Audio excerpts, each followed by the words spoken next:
नमस्ते. गणगण गणात होते. स्वागत आहे माझ्या चॅनेलवर. तुम्हा सर्वांचे मनापासून खूप खूप खूप स्वागत आहे. चला तर आज आपण बनवूया शेवयाचा उपमा.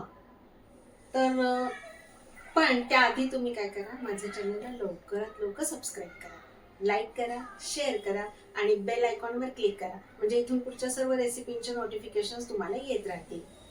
चला तर आपण वेळ न वाया घालवता लगेचच हा पौष्टिक नाश्ता तयार करायला सुरुवात करूया.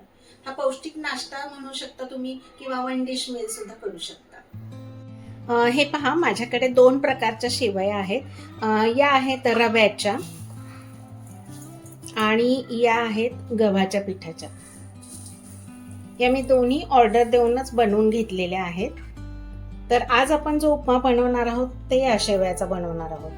दोन्हीची प्रोसिजर सेमच आहे, फक्त पाण्याचं प्रमाण थोडंसं कमी जास्त करावं लागतं. हे पहा, गॅस ऑन करून मी त्याच्यावर ही कढई ठेवलेली आहे आणि आता या शेवया आहेत ना, तर या काय करायच्यात, आपल्याला असं थोडंसं बारीक दाबून याचा थोडासा भुगा करून घ्यायचा आहे.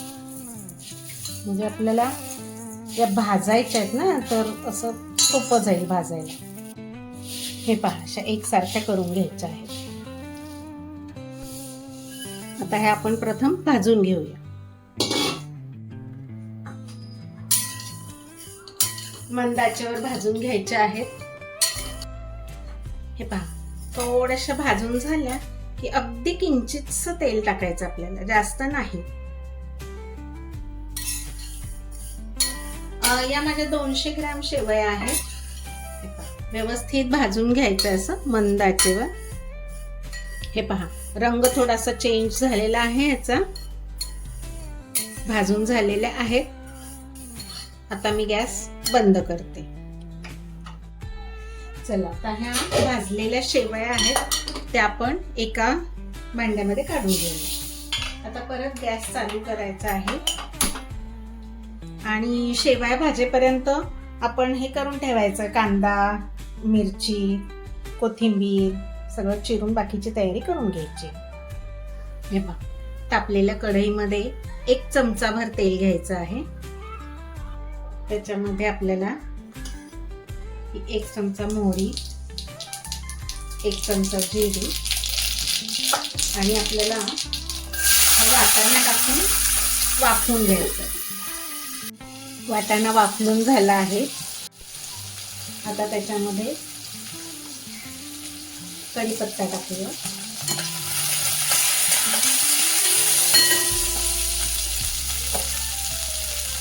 हिरवी मिरची.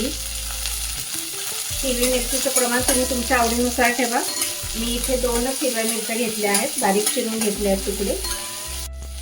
शेंगादाणे टाकून परतून घेऊया. आता आपण टाकूया त्यात कांदा. तोही व्यवस्थित परतून घ्यायचा आहे. अर्धा चमचा लसूण आल्याची पेस्ट, ती पण परतून घ्यायची, जेणेकरून त्याचा कच्चेपणा गेला पाहिजे. हा एवढा हिंग. तुम्हाला जर रंगीत आवडत असतील, म्हणजे पिवळ्या, तर तुम्ही त्याच्यात हळद घालू शकता. मी हळद नाही घालत आहे. थोडीशी कोथिंबीर. आता त्यात घालायचं आहे 3 कप पाणी. हे पहा,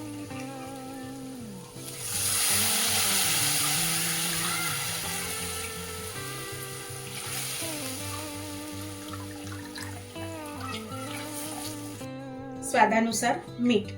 शेवयांमध्ये मीठ असतं हे ध्यानात धरून आपण थोडंसंच मीठ टाकणार आहोत. साखरेचे 4 दाणे. हे ऑप्शनल आहे, तुम्हाला जर चवीनुसार आवडत असेल तर टाका, नाही टाकली तरी चालेल. आता या पाण्याला छान अशी उकळी येऊ द्यायची आहे. पाण्याला उकळी आली की गॅसची फ्लेम बारीक करायची आणि आता या भाजलेल्या शेवया आहेत आपल्या, त्या टाकून घ्यायच्या. त्याच्या आधी आपण काय करूया, हे लिंबू आहे, अर्ध लिंबू पिळून घेऊया याच्यामध्ये. आधीच पिळून घेऊया पाण्यात, म्हणजे याची चव सगळीकडे जाईल. शेवया टाकल्यानंतर, शिजल्यानंतर ते एका ठिकाणीच राहू शकतं.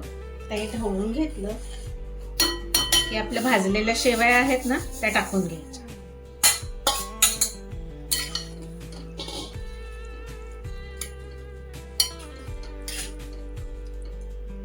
आता तुम्हाला जर वाटलं ह्याच्यात पाणी आपलं कमी पडतंय तर तुम्ही पाणी असं गरम करायचं आणि गरम पाणी अर्धा कप पाणी ह्याच्यात घालून घ्यायचं.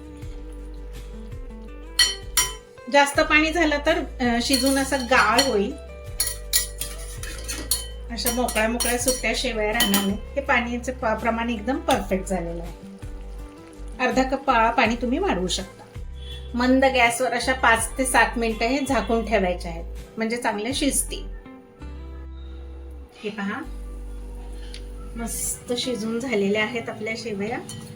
हे पहा,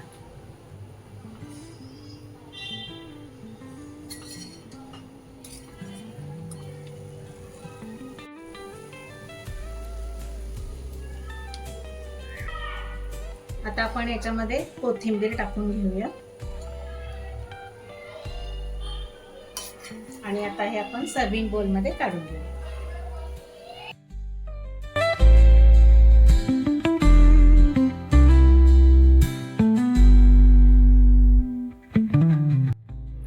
चला तर मग या गरमागरम नाश्ता करायला.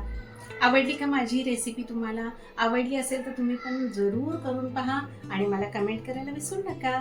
चला आता अशा स्वादिष्ट रुचकर रेसिपीसाठी पुन्हा पुन्हा भेट द्या माझ्या स्वादगाथा चॅनलला. लवकरच भेटू आपण पुढील नवीन व्हिडिओमध्ये नवीन रेसिपीसह. तोपर्यंत मस्त खा आणि स्वस्त राहा. माझा व्हिडिओ पूर्ण पाहिल्याबद्दल खूप खूप खूप धन्यवाद. बाय.